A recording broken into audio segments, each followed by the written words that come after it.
Olá, meus queridos amigos. Estou com saudades. Hoje eu lhes trago de volta o pub. Este é o pub 222. Porque há muitas dúvidas, há muita confusão nas coisas que estão acontecendo no dia de hoje. E em tempo de muitas dúvidas, a minha intenção é subir o nível das discussões e fazê-los entender que as nossas agruras de hoje e as prováveis de amanhã fazem parte de um todo, algo maior, cujo entendimento é o primeiro passo para lhes permitir retornar calmamente ao caminho do bem. Como o tempo que separa o hoje do ontem, quando eu comecei o processo de conscientização de quantos pudesse atingir, tenho consciência de que preciso retomar algumas ideias expostas no passado para que se possa prosseguir até o dia de hoje, até o nosso tempo. Assim, eu começo esse pub 222 com um resumo daquele passado em um vídeo que eu não cheguei a publicar, não expor publicamente, porque ele foi feito exclusivamente para orientar candidatos nossos à eleição de 2018, para que eles pudessem chegar ao Congresso com alguma noção de geopolítica para melhor nos representar. Hoje, eu exponho esse vídeo porque acho que ele será útil para a retomada do processo. Eu os deixo com o vídeo. Tchau. O vídeo a seguir foi produzido pelo canal Vira News em julho de 2018 e exibido apenas para um seleto grupo de pessoas empenhadas em ajudar na mudança de rumo que o Brasil tanto precisava. Esta é uma aula de profundo conhecimento histórico, com abordagem de fácil entendimento que vai abrir os seus olhos e fazer você entender os riscos que o mundo inteiro está correndo se permanecermos cegos e inertes. Assistam com muita atenção e tirem suas conclusões.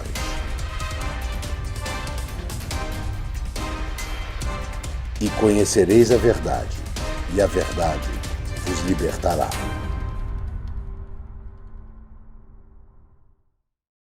Hoje eu vou falar sobre a nova ordem mundial. Para o melhor entendimento do tema, eu prefiro dividi-lo em duas partes, no tempo e na configuração. Em primeiro lugar, eu vou falar do ovo da serpente, os Illuminati.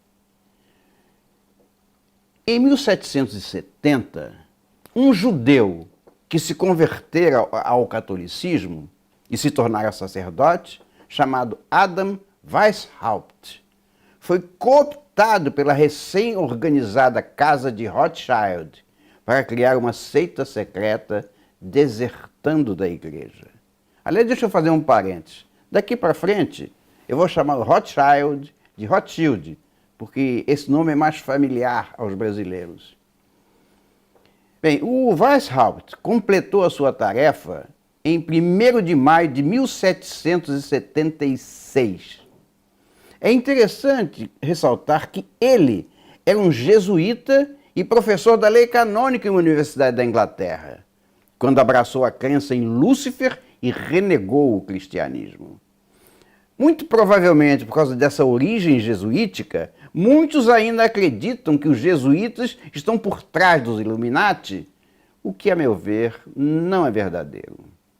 Mas o que era a Casa de Rothschild? Era uma entidade de emprestadores de dinheiro profissionais, ou seja, agiotas legais e satanistas. A Casa de Rothschild tinha sido fundada por Mayer Amschel, que mudou o nome para Mayer Amschel Rothschild, para parecer em inglês, e se ligou a outros financistas internacionais que tinham literalmente vendido a alma ao diabo. Identificando aquela personalidade perturbada, mas brilhante do Weishaupt e sabendo dos seus conhecimentos sobre a teologia cristã, o banqueiro Amster Mayer Rothschild o financiou para criar uma seita satânica. A esta seita, Weishaupt denominou os Illuminati, também conhecido como os Illuminati da Baviera. O nome foi escolhido pelo próprio Weishaupt, que dizia ser a palavra derivada de Lúcifer, significando aquele que tem a luz. Aquele pequeno grupo ali formado, faltava gente, mas sobrava dinheiro. O objetivo geopolítico foi determinado lá, em 1770. Já lá se vão, portanto, 246 anos, ou seja, quase 2 séculos e meio. Desde lá, o objetivo geopolítico permaneceu imutável, embora a estratégia haja mudado para se adaptar aos tempos, como nós vamos ver no decorrer desse vídeo. Volta e meia, eles quase conseguem. Mas a mão de Deus sempre atua quando eles estão quase chegando lá e faz com que tudo volte a estaca zero. Vocês vão ficar chocados com essa história, mas não há razão para desespero ou alarme. A mão de Deus tem estado sempre lá. Logo de início, estabeleceu-se um plano para a tomada de poder em toda a Europa e 2 estratégias para se conseguir isso: acabar com a monarquia francesa e acabar com a Igreja Católica. Na verdade, tudo parecia muito pequeno no início, mas quanta gente não está disposta a participar de uma boca livre, dinheiro chegando.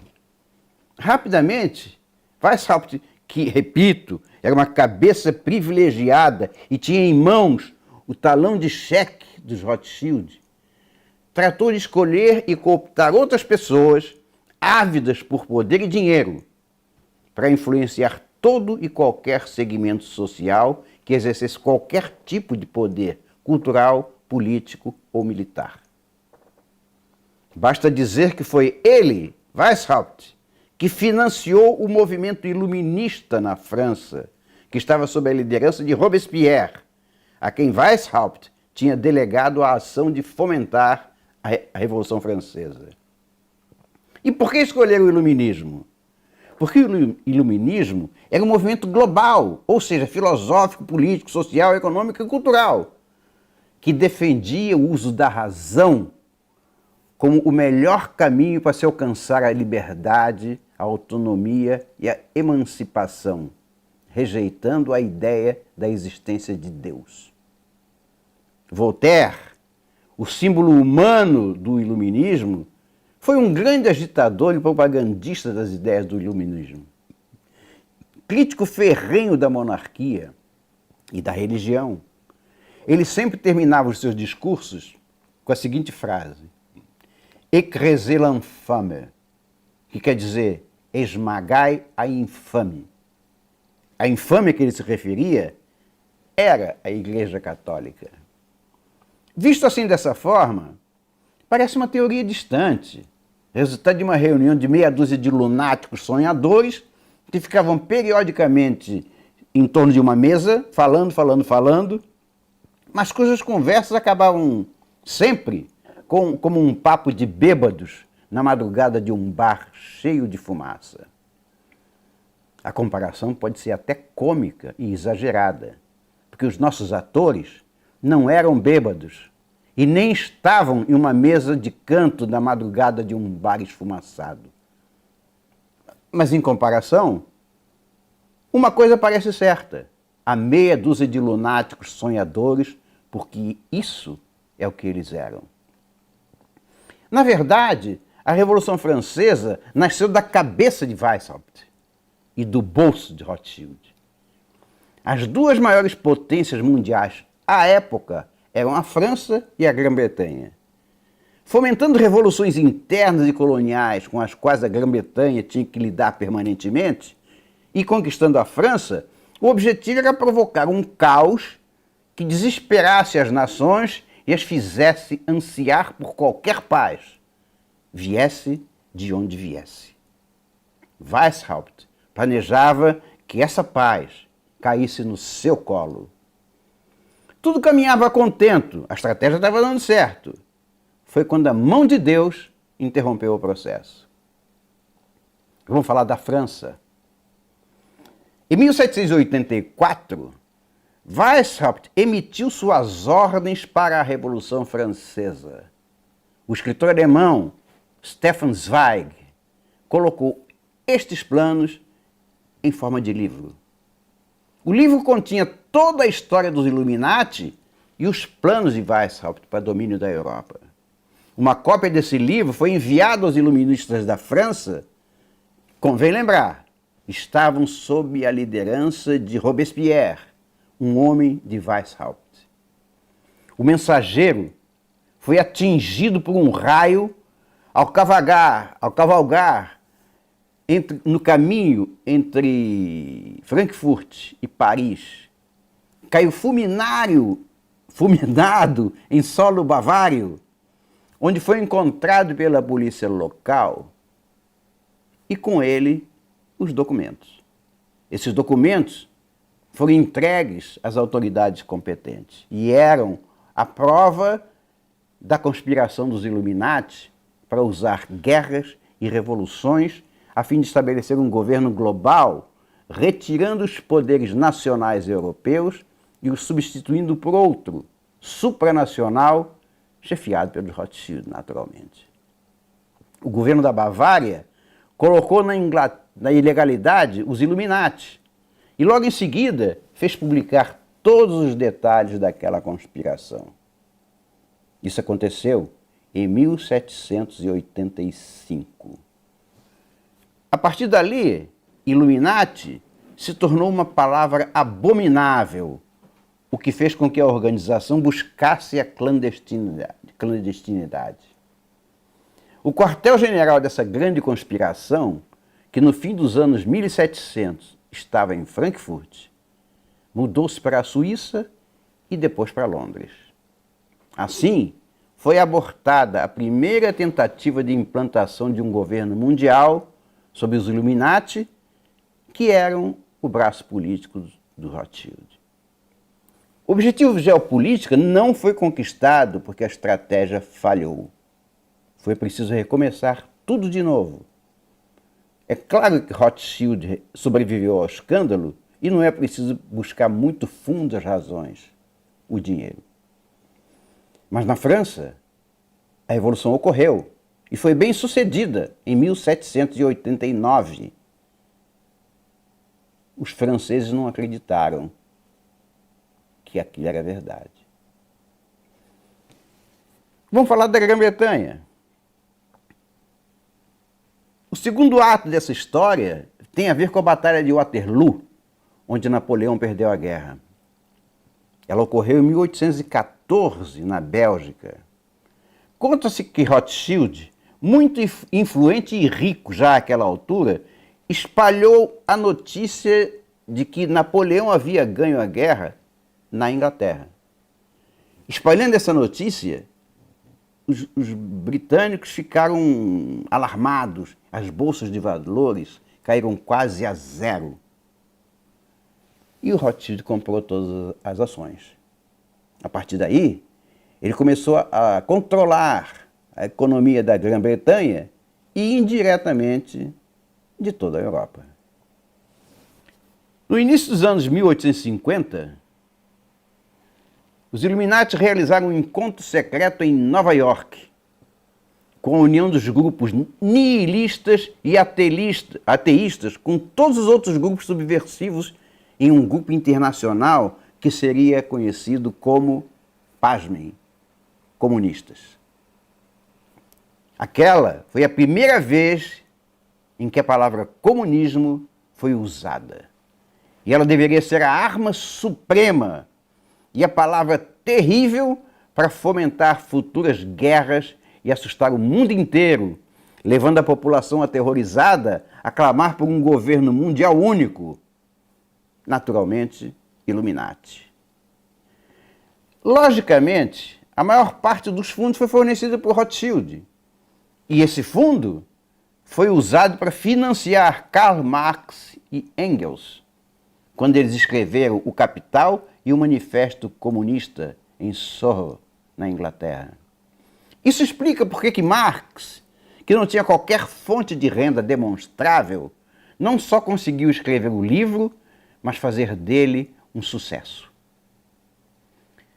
Isso revela claramente que o comunismo não é uma ideologia, mas uma armadilha subterrânea para servir aos propósitos dos Illuminati. Em 1917, a Revolução Russa derrubou a monarquia e implantou o comunismo. Estava em curso a Primeira Guerra Mundial, 1914 e 1918. Tendo em vista que o plano dos Illuminati passava por insuflar guerras de grande porte para criar o caos, e deste caos erigir um governo mundial único, é quase óbvio que a Primeira Guerra Mundial estava em seus planos. Eu não desejo aqui esmiuçar todos os eventos e alianças que compuseram o quadro daquela guerra, bastando dizer que ela movimentou a quase totalidade do mundo, terminando com a vitória dos aliados sobre a Alemanha. Ao final dessa Primeira Grande Guerra, os Estados Unidos haviam se tornado a única grande potência fora do continente europeu. Os Illuminati, que conspiraram para a queda do czar na Rússia, tratariam, a partir dali, de fortalecer o comunismo nascente na Rússia em 1917 para provocar revoluções no mundo afora e enfraquecer as religiões, a começar pela própria Rússia, onde o ateísmo passara a ser oficial. Tudo caminhava muito bem, até que ocorreu um novo acidente de percurso. A mão de Deus, de novo. Vamos falar da Liga das Nações. Ao final da guerra, a Europa estava absolutamente destruída e os povos entregues à tarefa de recuperar cada país em torno dos destroços em que o continente se transformara. Era o caos tão sonhado e planejado pelos Illuminati para dele erigir um poder supranacional, embrião do poder global que perseguiam. Dos escombros da guerra foi erigida a Liga das Nações. Embora a quase totalidade dos países aderissem à Liga das Nações, um senador americano de nome Henry Cabot Lodge, respeitadíssimo no Congresso por sua inteligência incontestável, foi convencido por pessoas influentes a examinar com cuidado os termos da criação da Liga das Nações e verificar se lá a infiltração dos antigos Illuminati. O senador Lodge ficou convencido do plano maquiavélico por trás daquela iniciativa e a desmascarou totalmente, logrando com que o Senado vetasse a entrada dos Estados Unidos na Liga. O presidente Wilson não teve outra alternativa senão acatar a decisão do Senado.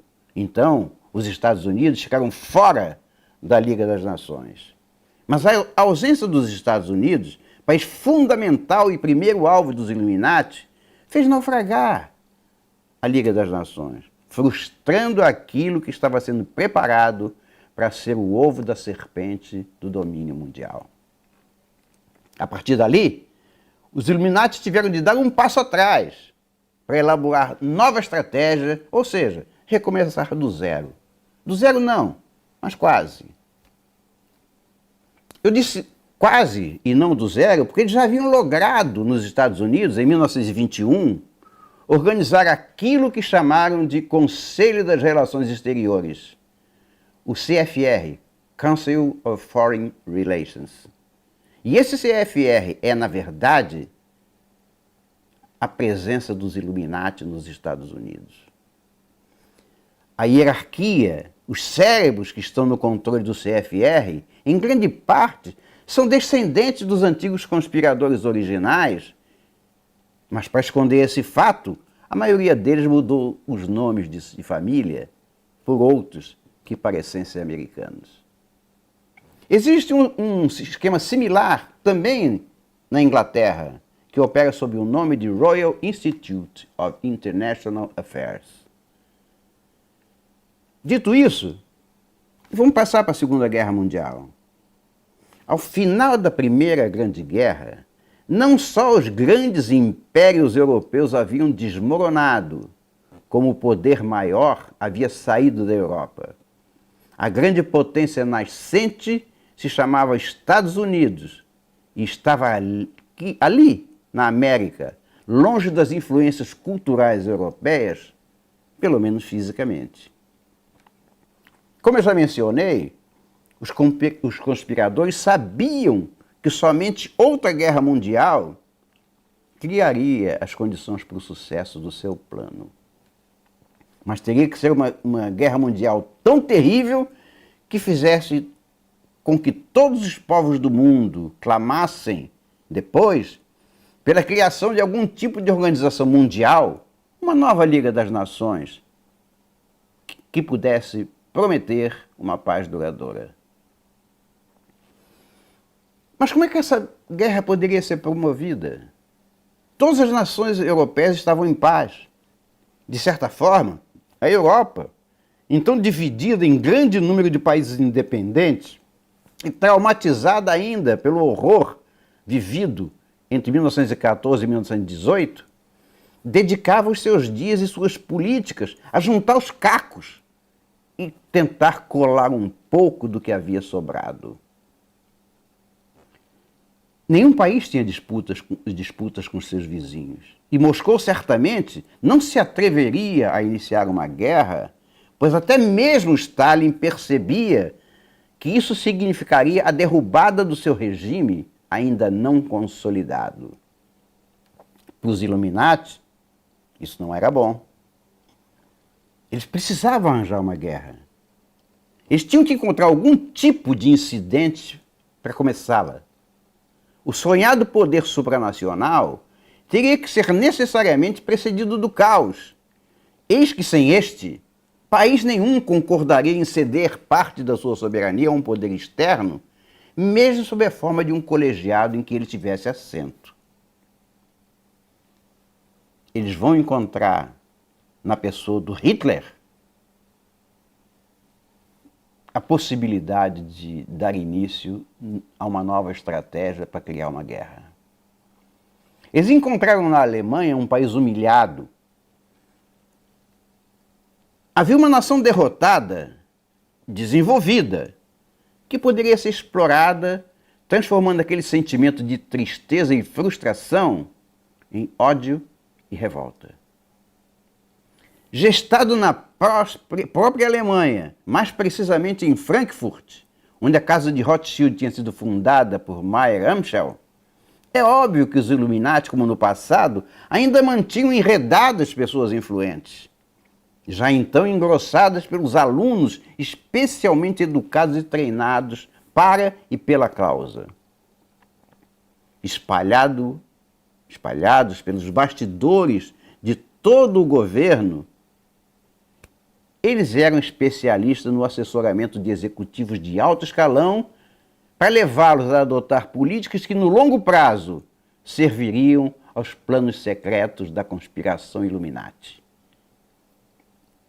E aí, encontraram um contestador repulsivo e macilento, preso em uma prisão alemã por causa do incitamento a uma nova guerra, que possuía, de qualquer modo, um inquestionável carisma.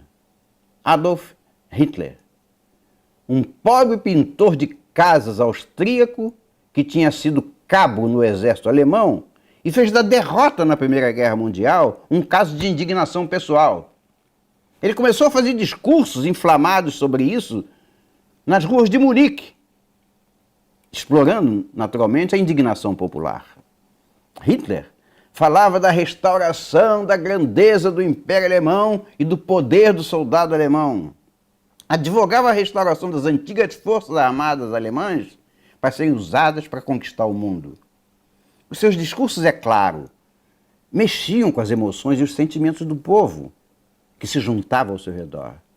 O governo alemão, que desejava tudo menos uma outra guerra, colocou o impertinente na cadeia.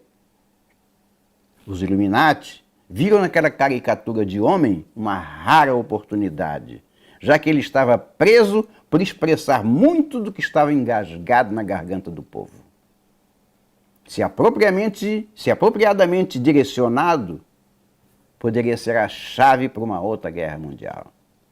Assim, enquanto ele estava na prisão, os Illuminati fizeram Rudolf Hess e Göring escreverem um livro que chamaram de Mein Kampf, Minha Luta, cuja autoria foi atribuída a Hitler. O pequeno livro exudava ódio e concitava o povo a buscar a grandeza perdida. Graças ao financiamento dos Illuminati, o livro teve uma ampla circulação na Alemanha, de modo a colocar uma massa enorme de fanáticos atrás do Hitler. Quando Hitler foi liberado da prisão, o que aliás foi providenciado pelos Illuminati, eles começaram a prepará-lo e financiá-lo para viajar para outras regiões do país, repercutindo seus discursos eloquentes. Cedo, se aglutinou um crescente número de seguidores, principalmente entre os veteranos de guerra, que se multiplicou na massa, começou a ver nele um salvador para a Alemanha. Obviamente, aquela empreitada requeria um grande suporte financeiro, mas os Rothschild e os Habsburg e outros conspiradores forneceram todo o dinheiro necessário. Gradualmente, Hitler se tornou um ídolo do povo alemão. Daí, até a derrubada do governo de von Hindenburg, foi um pulo, e o Hitler se tornou o novo Führer. Achara-se o homem, e igualmente o discurso. Mas isso ainda não era suficiente para promover a guerra. O resto do mundo observou a ascensão de Hitler, mas não via razão para interferir naquilo que era claramente uma situação interna da Alemanha. Certamente, nenhuma outra nação se sentia ameaçada pela recém-derrotada Alemanha.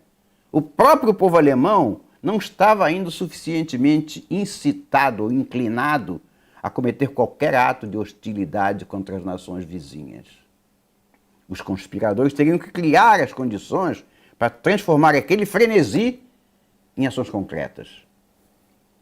Engenhosamente inspirado e dirigido por seus assessores financeiros, os Habsburg, os Rothschild e todos os cérebros dos Illuminati, Hitler acusou os judeus pelo odioso Tratado de Versailles e pela ruína financeira que ocorreu após a guerra. O resto é história. Sabemos tudo sobre os campos de concentração de Hitler e a incineração de centenas de milhares de judeus. É importante ressaltar que Weishaupt reescreveu em 1776 os protocolos da religião judaica ao seu próprio modo, a fim de adequá-lo a um novo tipo de sinagoga voltada para Satanás. O resultado foi um livro denominado Os Protocolos dos Sábios de Sion, que ficou famoso muito mais tarde, quando Hitler o usou para justificar a matança dos judeus. A força da propaganda nazista foi tão grande que ainda hoje o mundo alimenta uma injusta rejeição, às vezes velada, mas uma rejeição ao povo judeu que não a merece. Tudo isso criou um ódio mundial ao povo alemão, mas ainda não fornecia uma desculpa para a guerra. Hitler passou então a fazer outras exigências, reivindicando territórios da Polônia e da França, naturalmente rejeitadas, mas logrou criar um clima de hostilidade na Europa. Em seguida, veio o pacto com Stalin. Hitler, que tinha sempre vociferado o ódio contra o comunismo, Na realidade, sabia que o nazismo era outra forma de socialismo. Assim, ele firmou um pacto com Stalin para atacar e dividir a Polônia. Enquanto Stalin invadiu pela parte leste, do que nunca foi acusado, Hitler lançou uma blitzkrieg pelo lado ocidental. Os conspiradores, finalmente, tinham em mãos a sua nova guerra mundial. Não é meu objetivo aqui descrever o horror que foi a Segunda Guerra Mundial, mas apenas a sua consequência, a Organização das Nações Unidas. O fato que eu desejo explorar é a criação da ONU, seu novo abrigo para o governo mundial. Daquela vez, todo o povo americano saudou essa organização como o santo dos santos. Mesmo após todos os verdadeiros fatos sobre a ONU serem divulgados, o povo americano continuou a adorar aquela organização. Mesmo após ter sido revelado publicamente um acordo secreto entre Riss e Mulatov para que sempre fosse um russo o chefe do secretariado militar da ONU e, portanto, o verdadeiro mestre da ONU, a maioria do povo americano continuou a acreditar na organização.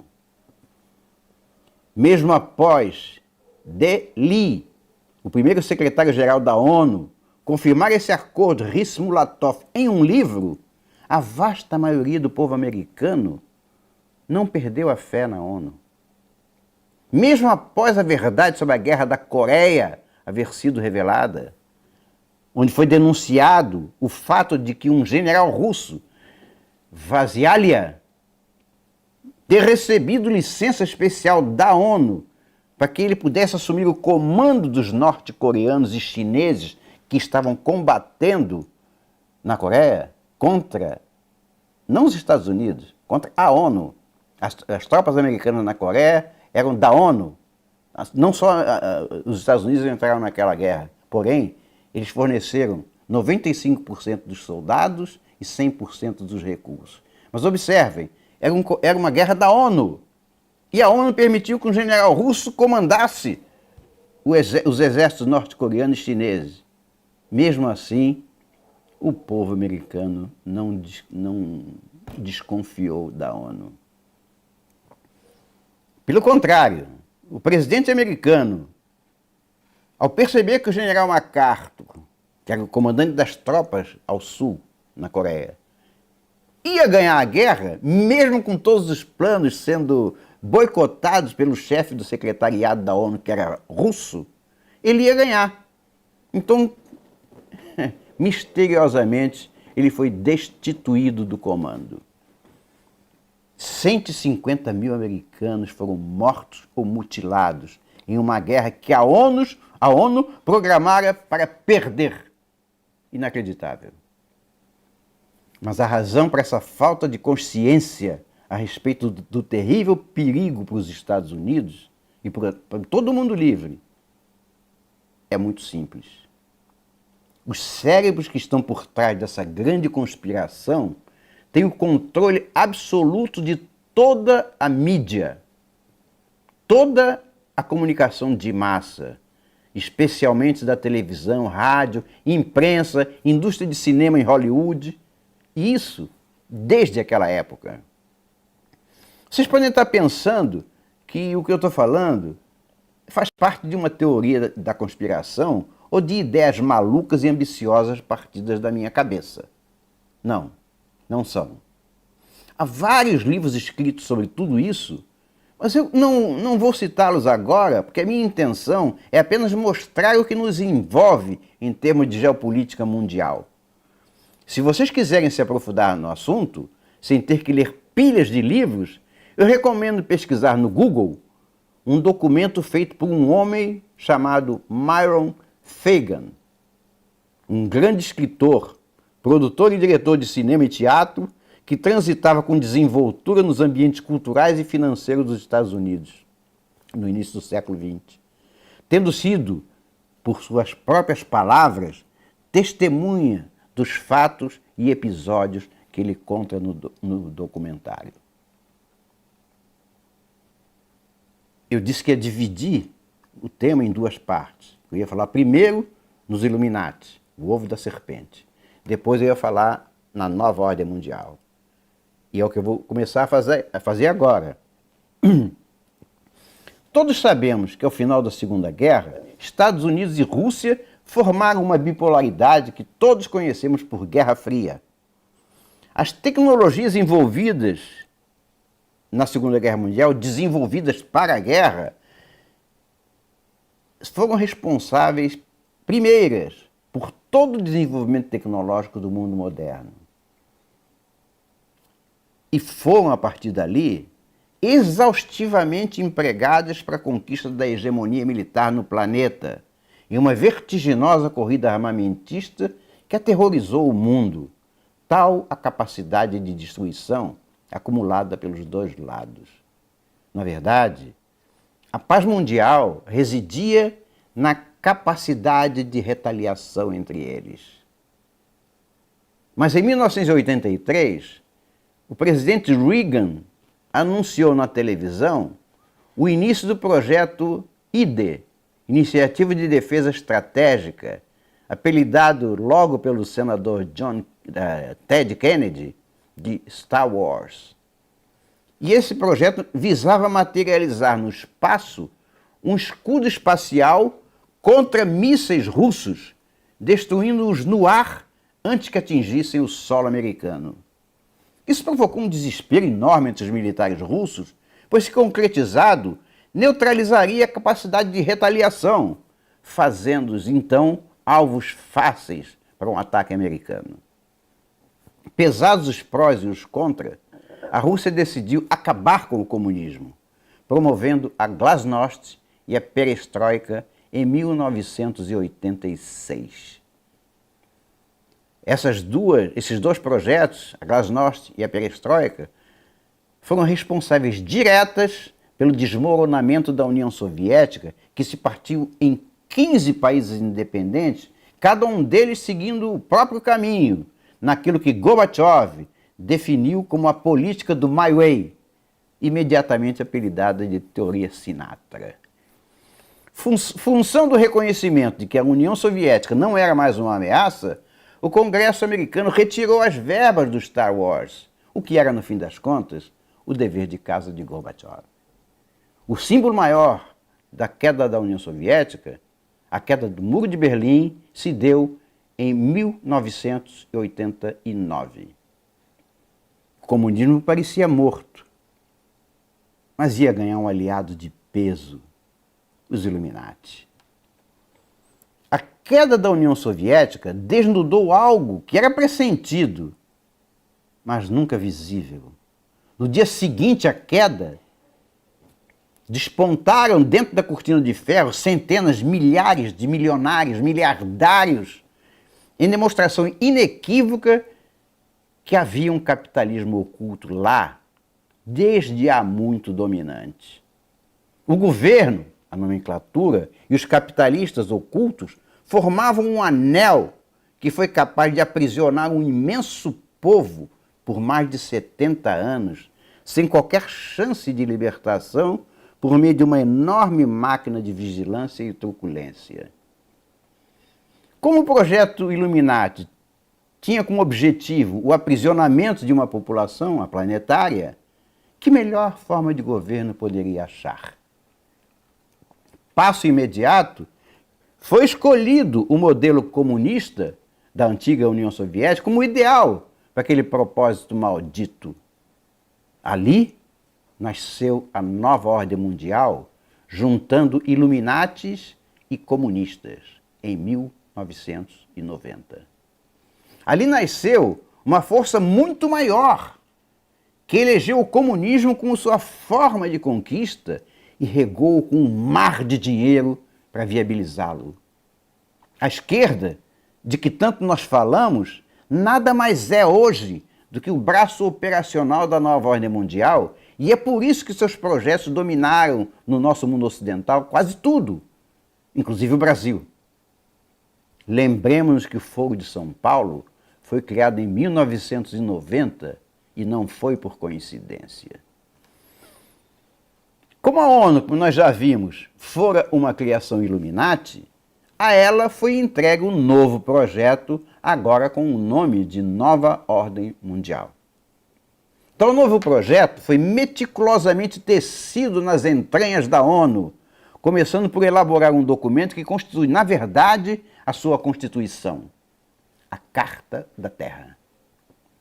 A construção da Carta da Terra começou aqui mesmo, em solo brasileiro, no Rio de Janeiro, na Eco 92. O representante da América Latina foi um velho conhecido nosso, Frei Leonardo Boff. De discussão em discussão, de consulta em consulta, o texto foi ratificado pela ONU em março do ano 2000. Sugiro que vocês a leiam. Achem no Google Carta da Terra e leiam-na toda. Vocês verão boquiabertos que todos os nossos males de hoje, do aborto à ideologia de gênero, do multiculturalismo ao feminismo, da desmilitarização das polícias à centralização das armas nas mãos do governo mundial, da destruição do cristianismo até o engessamento ecológico, já estão previstos desde lá na Carta da Terra. A ONU nada mais é do que o centro irradiador das determinações dos globalistas. Eles são poucos, muito poucos mesmo. Não são mais que poucas centenas, mas com um poder estarrecedor. Um poder tão grande e tão estarrecedor que tem logrado estremecer até mesmo as bases onde o mundo se assenta. Parece impossível que um projeto de tal magnitude perdure praticamente o mesmo depois de 2 séculos e meio da sua concepção original.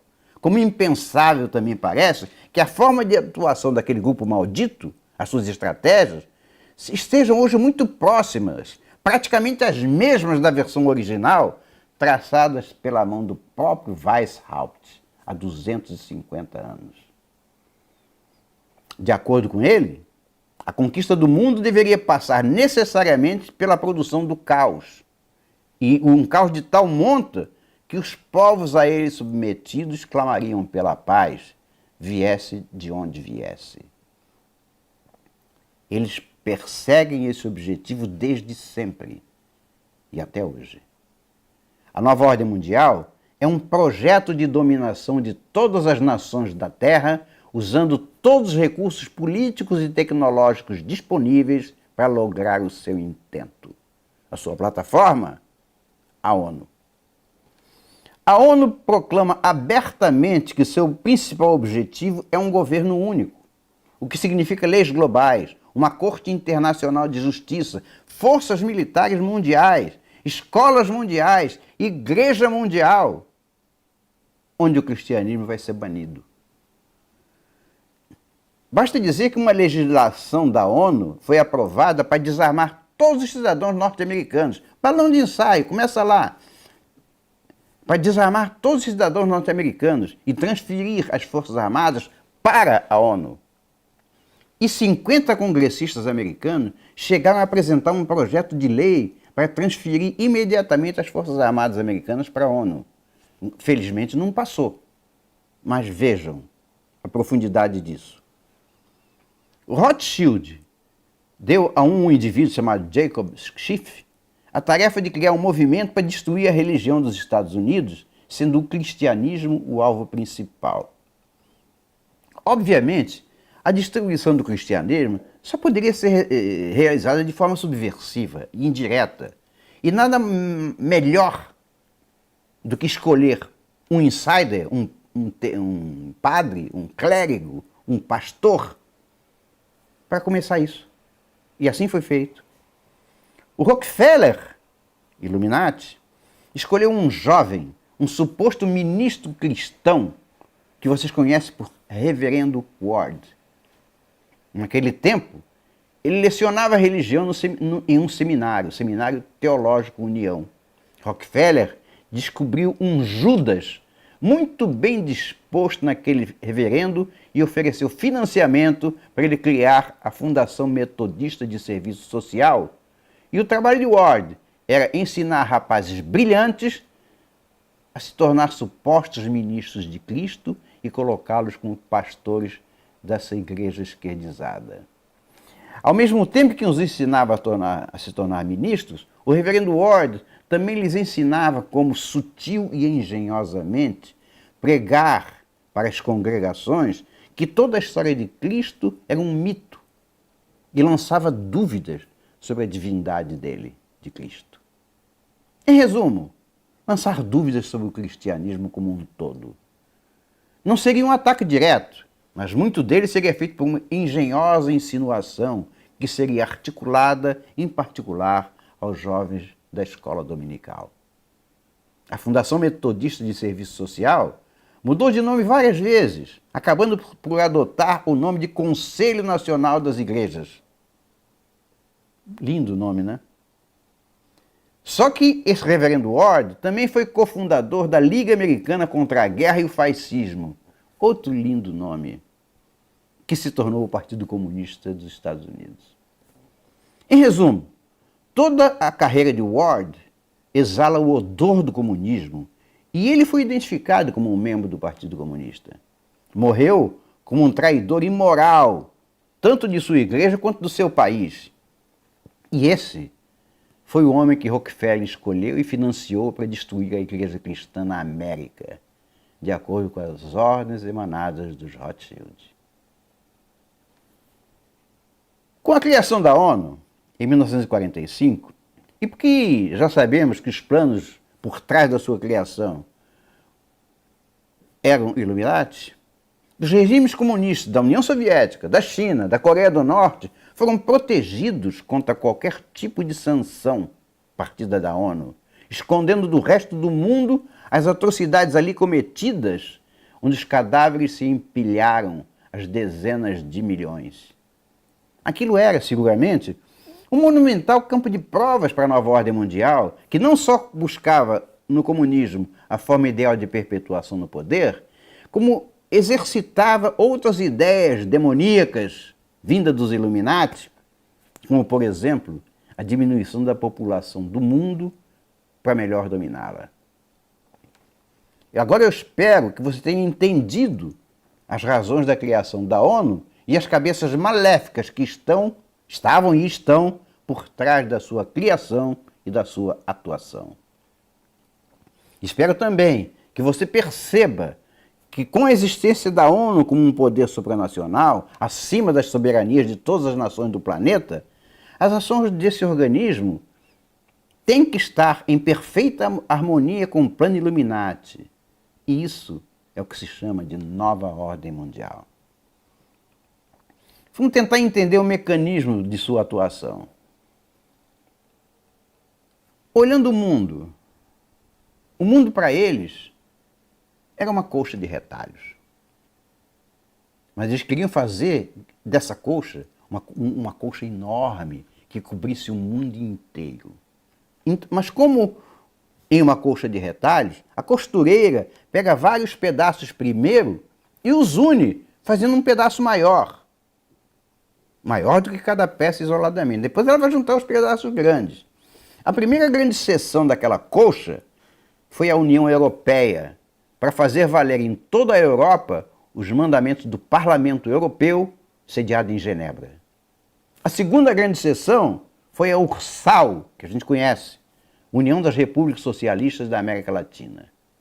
Blocos, para depois costurá-los. A terceira grande seção são os Estados Unidos, porque ele resume o poder mundial. Sem dúvida, os Estados Unidos eram o maior obstáculo para o poder global. Lembrem-se que nós estamos falando dos idos do período que começa em 1945, final da Segunda Guerra Mundial, e os 40 anos subsequentes. O que aconteceu nos Estados Unidos naquele período foi o que Marion Fagan relatou em seu documentário, ou seja, uma avassaladora onda de destruição dos valores judaico-cristãos que nem sempre eram do agrado do povo americano, mas que o povo americano não percebia.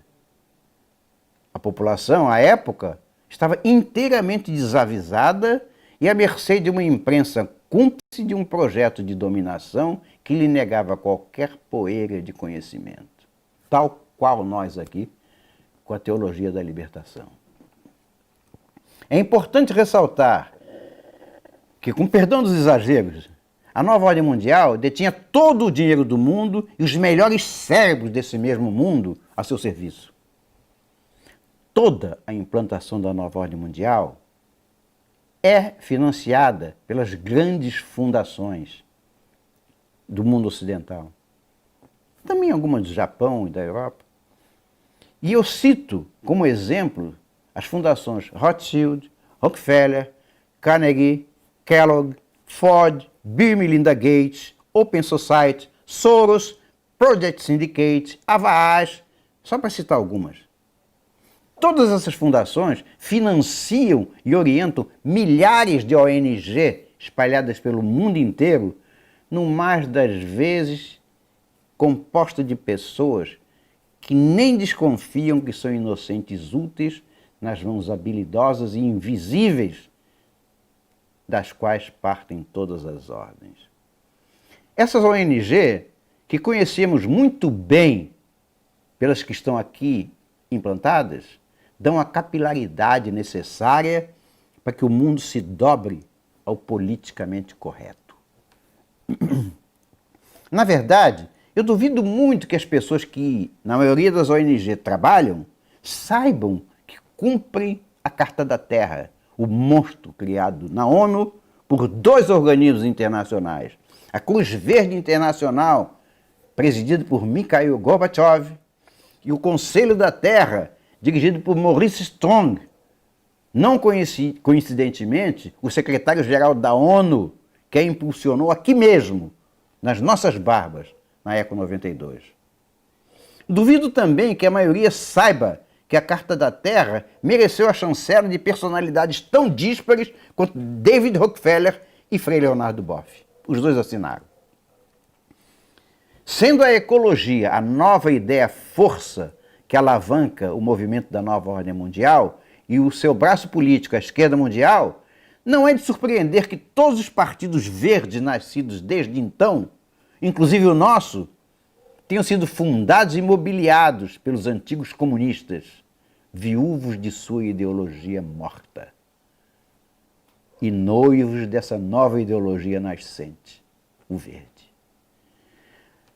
Agora, ao sabermos que a nova ordem mundial e seu principal veículo de massa, a esquerda, deturpa o sentido das palavras para fazê-las servir a seus propósitos, prestem atenção, rejeitam imediatamente todo o discurso e todo o texto onde aparecerem as palavras-chave do engodo. Justiça social, inclusão, multiculturalismo, as fobias, xenofobia, homofobia, islamofobia, sustentável, participativo, minorias, excluídos e mais algumas que eu não lembro agora. Mas são palavras para nos obrigar a adotar um comportamento politicamente correto que nos tira da naturalidade e, portanto, nos agrilhoam. A fim de financiar os projetos emanados da ONU, juntaram-se as grandes fortunas mundiais nesse projeto, as fundações.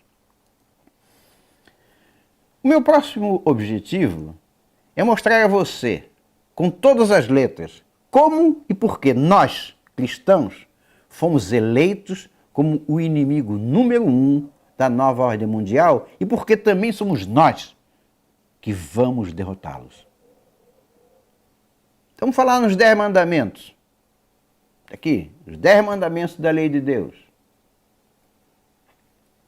Amar a Deus sobre todas as coisas. Não tomar seu santo nome em vão. Guardar domingos e festas de guarda. Honrar pai e mãe. Não matar. Não pecar contra a castidade. Não roubar. Não levantar falso testemunho. Não desejar a mulher do próximo. E não cobiçar as coisas alheias. Alguma coisa que você considera errada aí? Ou inadequado? Nos 10 mandamentos da lei de Deus? Pois bem, Karl Marx discordou de você. Ele disse que a religião é o ópio do povo. Todos nós sabemos para que serve o ópio, né? Para alienar.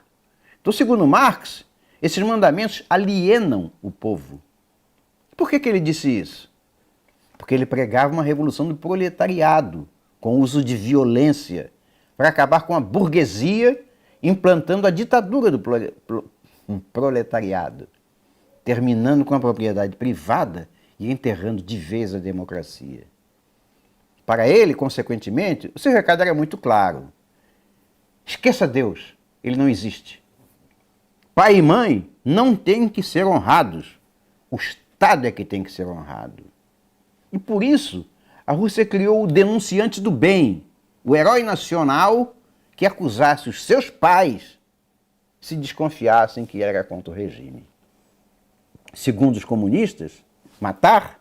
Pode. Pecar contra a castidade? Pode. Roubar? Pode. Mentir? Também pode. Cobiçar a mulher do próximo? Pode. Cobiçar as coisas alheias? Pode. Não deveria parecer estranho que todos os governos comunistas considerem que qualquer das afirmativas acima é justificável, se a sua intenção for asfaltar o caminho que leva ao objetivo, a ditadura comunista. Veja o que disse o Mikhail Gorbachev. O mecanismo que usaremos será a substituição dos 10 mandamentos pelos princípios contidos na presente carta, a Carta da Terra. Ou Constituição da Terra, é como ele chamou a Carta da Terra. Posso citar ainda outro signatário da Carta, o Frei Leonardo Boff, que era comissário da Carta da Terra. Disse ele, a espécie humana está condenada a fazer o que faz porque é um parasita da Terra. É muito melhor para a Terra que esse câncer desapareça. As religiões abraâmicas, nós também, são as mais violentas porque acreditam ser portadoras da verdade. Isso é um cara que se diz frei. Esse excomungado, que ainda se diz frei, simplesmente ignora a criação do homem por Deus, a sua imagem e semelhança. E ainda tem a coragem de dizer que nós somos os mais violentos. E ainda tem gente que, sem o menor respaldo na realidade, acredita que o homem vem de um organismo unicelular, uma ameba, que através dos tempos foi sofrendo mutações sucessivas até se tornar humano. Há quem diga, com aquele tom professoral de Senhor da Verdade, que a inteligência não é só humana, que há animais inteligentes de todas as espécies, inclusive alguns, como os golfinhos, cuja inteligência é pelo menos comparável à do homem. Eu não tenho mais paciência. Voltem a falar nesse assunto quando um golfinho recebeu o Prêmio Nobel de Medicina ou de Literatura. Até lá, vamos falar de outra coisa. Na minha opinião, bastaria ao mundo cristão tomar conhecimento dessas palavras proferidas pelos feitores da Carta da Terra e pela frase famosa de Karl Marx para tomar imediatamente uma posição veementemente contra a Carta da Terra e, consequentemente, contra a ONU, mecanismo infernal da sua elaboração. E não menos importante, de sua divulgação de forma avassaladora. Quando a gente lê ou ouve falar que a Carta da Terra visa ao estabelecimento de uma religião universal, você deve pensar imediatamente que o poder mundial projetado pela nova ordem mundial deseja unificar todas as reuniões por meio da negação de um Deus todo-poderoso e a eleição da Mãe Terra como um novo Deus. Hoje, nós já conhecemos muito melhor os mecanismos usados para nos submeter. Hoje, nós também já estamos em condições de identificar que o objetivo principal não são todas as religiões. O objetivo principal somos nós, a sociedade judaico-cristã. Todo o esforço de solapar as bases em que se assentam as religiões, quando examinados com a lupa do conhecimento, aponta para um único alvo, a sociedade judaico-cristã. Duvido muito que exista uma só ONG na Arábia Saudita pregando lá que Alá não é Deus e que Maomé não é o seu profeta. A igreja prega a castidade. A igreja é contra o aborto. A igreja é contra o reconhecimento da união formal entre gays. Isso é intolerável para os Illuminati, pois eles pretendem a destruição da família cristã, célula máter de toda a sociedade judaico-cristã ocidental e responsável por todo o desenvolvimento humano nos últimos séculos. Pense bem, não uma só palavra, uma só ação, sequer uma menção à reprodução indiscriminada da população muçulmana, que é inclusive incentivada a invadir os países ocidentais, o que hoje já é muito visível nos países europeus. Lá, os homossexuais são jogados vivos do alto dos prédios sob os aplausos entusiásticos dos espectadores no térreo. Lá, a mulher adúltera é apedrejada até a morte, também sob os aplausos da plateia. Aqui, a ONU prega a tolerância com as minorias e chamam de homofóbicos aqueles que fazem qualquer crítica aos excessos já amplamente conhecidos do gaysismo, do feminismo, principalmente do gaysismo explícito. Aqui, a ONU prega a liberdade da mulher de dispor do seu próprio corpo, fingindo que não vê o corpo da mulher muçulmana ser dilacerado por pedradas ou marcado a pauladas pelo marido, seu dono e senhor absoluto. Nem formaliza uma resolução condenando a mutilação do órgão genital feminino desde a primeira infância, para que o prazer seja abolido da relação sexual de mulher. Não, a ONU não está lá para isso. A ONU está lá para demolir somente a família cristã, praticamente exigindo o controle da natalidade, levando a sociedade ocidental ao suicídio demográfico, a união homossexual, que não gera filhos, aborto, que mata o ser humano antes que ele nasça, aborto pós-natal. Sim, existe um movimento que é crescente que permite matar um filho mesmo depois do nascimento, até os 8 anos de idade. Se isso for saudável para o pleno desenvolvimento das potencialidades da mãe, atrapalhada pelo incômodo de ter um filho com que se preocupar. 8 anos. É o aborto pós-natal. Existe. Não, meus amigos. A perseguição religiosa não é global. É só contra nós, cristãos e judeus. A maior pedra no sapato dos Illuminati para a dominação do mundo. Para eles, a dominação do resto é muito mais fácil. O problema somos nós, os cristãos. A quantidade de ações, documentos, organizações, resoluções, convênios, simpósios, convenções, conferências da ONU contra nós é tão grande que a simples exposição de todas requereria muito mais tempo do que esse vídeo. Se você quiser se aprofundar um pouco que seja, eu recomendo a leitura do livro Poder Global e Religião Universal, do Monsenhor Sanaúra.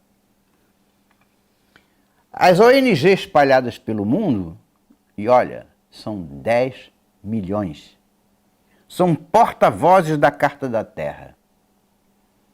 As esferas governamentais e a mídia só se preocupam em fazê-la reverberar de forma flagrantemente exagerada entre nós.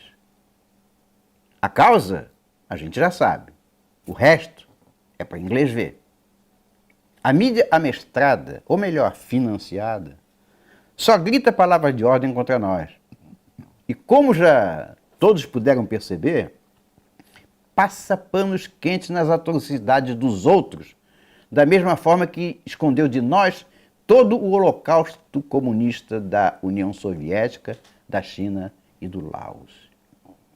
A cada 6 minutos, um cristão é assassinado no mundo e nós não sabemos. Foram 90 mil mortes em 12 meses.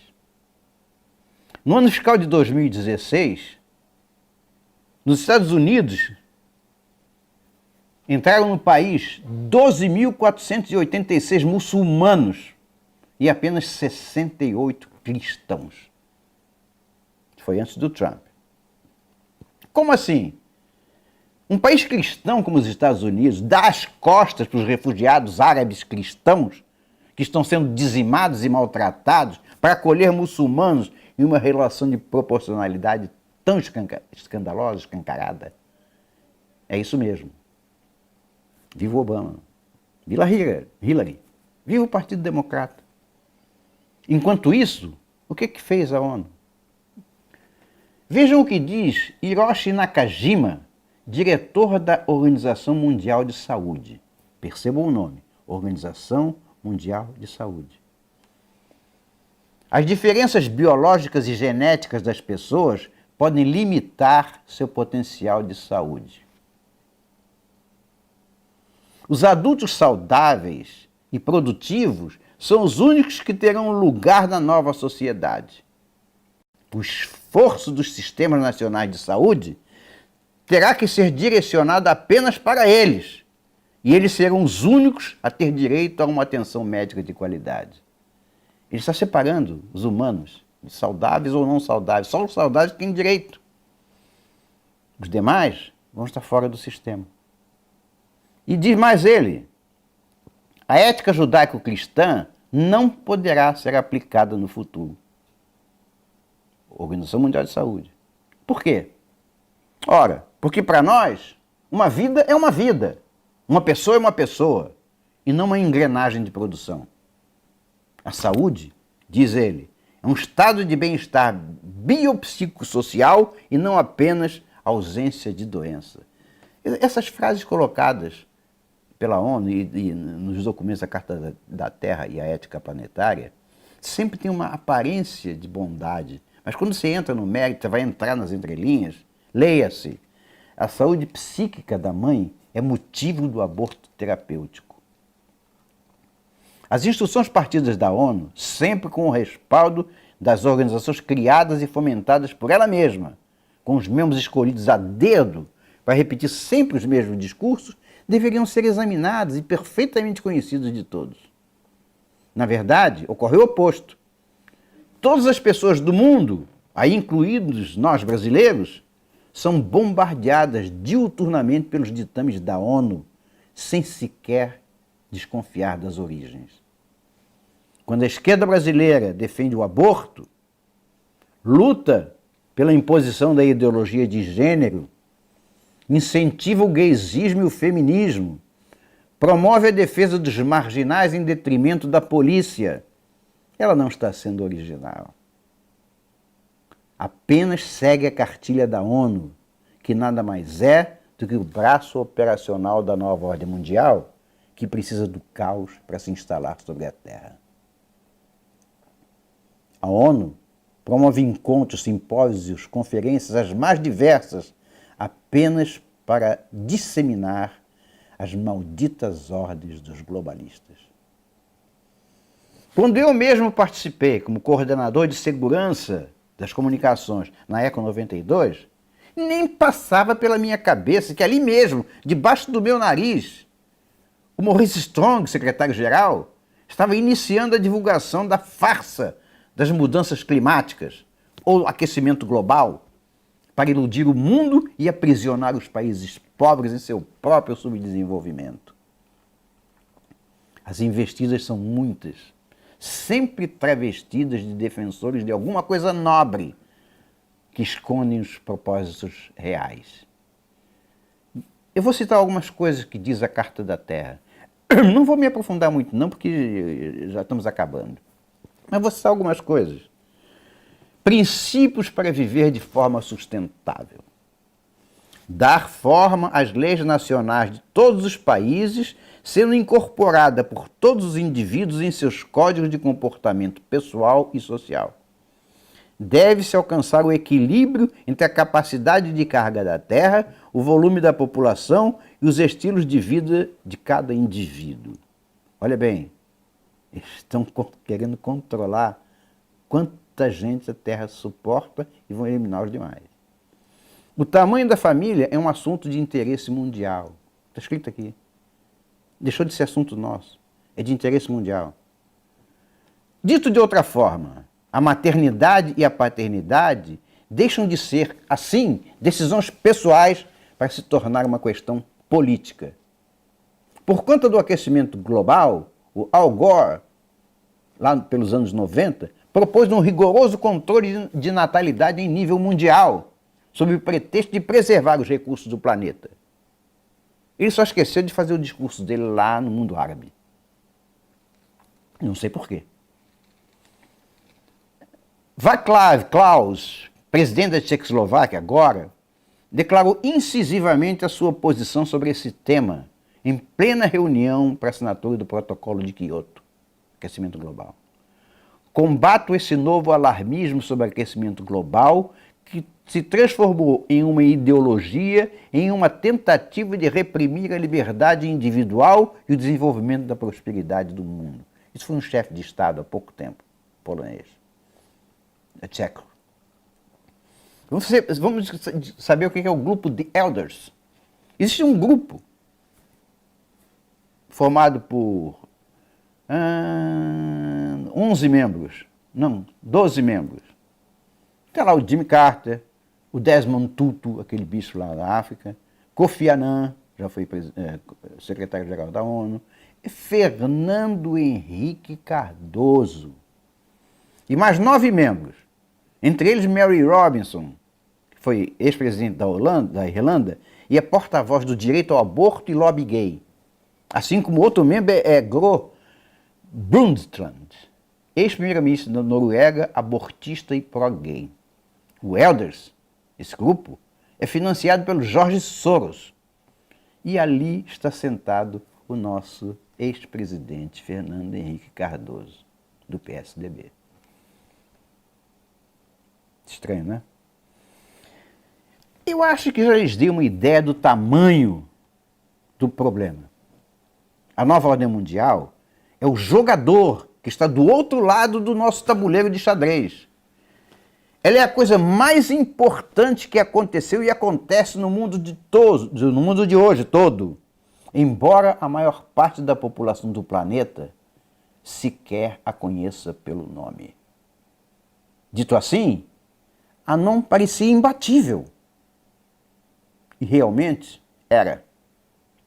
Na mitologia grega, o mal é representado pela Hidra de 7 cabeças.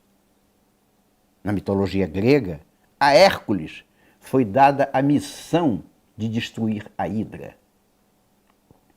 A atual Hidra é a nova ordem mundial, nosso monstro de 7 cabeças.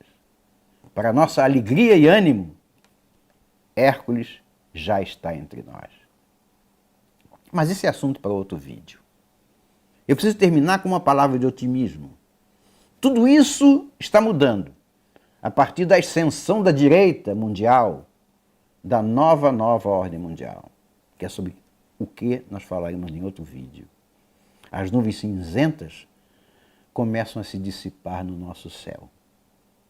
Não podemos perder de vista a direita brasileira. Temos de elevá-la, apoiá-la, levá-la ao poder. Depende de nós. Obrigado.